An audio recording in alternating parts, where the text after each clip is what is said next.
Are you accumulating assets or liabilities? Why do some people grow their wealth and some people do not? Well, this is the key issue behind whether you're accumulating assets or liabilities. So which are you? Are you accumulating assets or liabilities? To begin, let's establish a clear understanding of the difference between an asset and a liability. Assets are items or investments that have value and that can generate income and appreciate in value over time. They contribute to your net worth and help you build wealth. Here are a few examples. Real estate. Owning properties, such as rental homes or commercial buildings, can provide rental income or capital appreciation. Stocks and shares. Investing in stocks and shares or mutual funds allows you to own a portion of a company, potentially leading to dividends, capital gains, or even an ownership stake.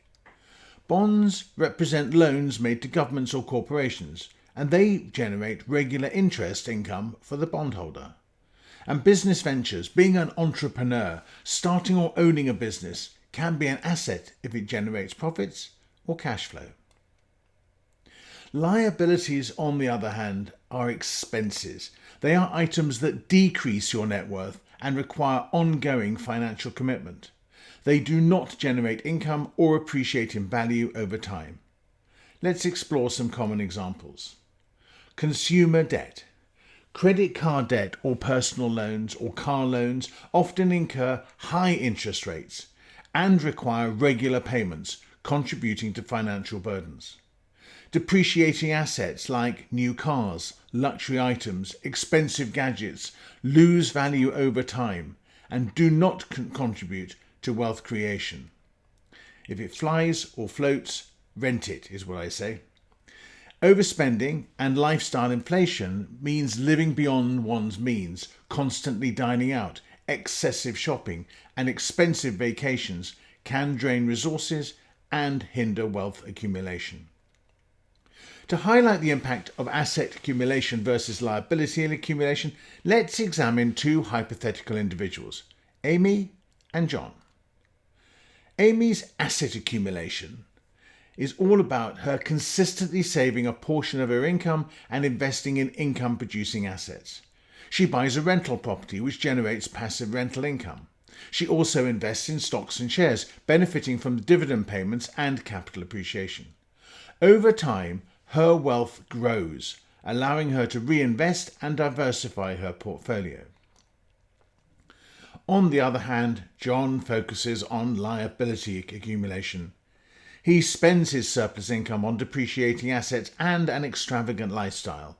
He frequently buys new cars, eats out at expensive restaurants, and continually upgrades his possessions.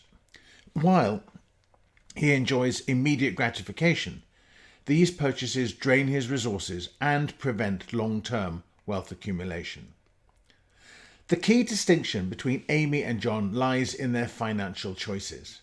Amy understands the importance of accumulating assets, leveraging the power of compounding and income generation. Her wealth grows over time, leading to greater financial freedom and security.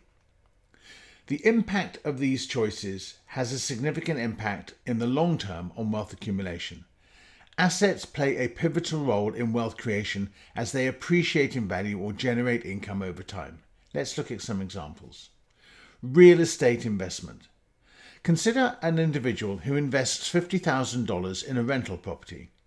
With rental income exceeding expenses, they generate a positive cash flow of $500 a month.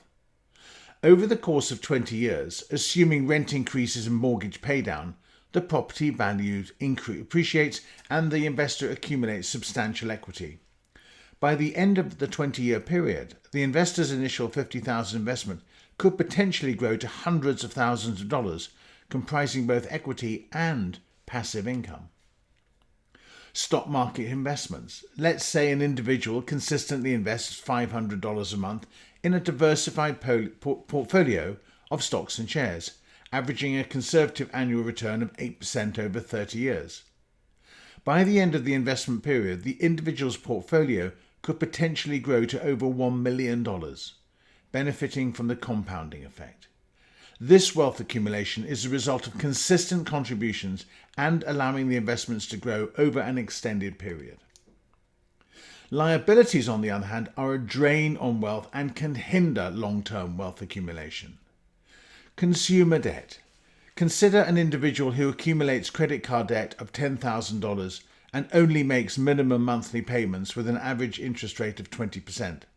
It would take them over 20 years to pay off the debt, and the interest payments alone could amount to several times the initial debt. This illustrates how high interest debt can drain financial resources, hindering wealth accumulation opportunities. Depreciating assets. Imagine an individual who frequently purchases new cars, taking out loans to finance them. The continuous cycle of buying new vehicles leads to ongoing loan payments, depreciation in value, and maintenance expenses. Over time, significant amounts of money are lost on depreciating assets, preventing the individual from investing those funds in income-generating assets that appreciate or generate income. By prioritizing investments in income-generating assets and avoiding liabilities, individuals can significantly enhance their financial well-being over time. Whether it's through real estate, stock market investments, or other income-generating avenues, the power of compounding and long-term growth can lead to substantial wealth accumulation.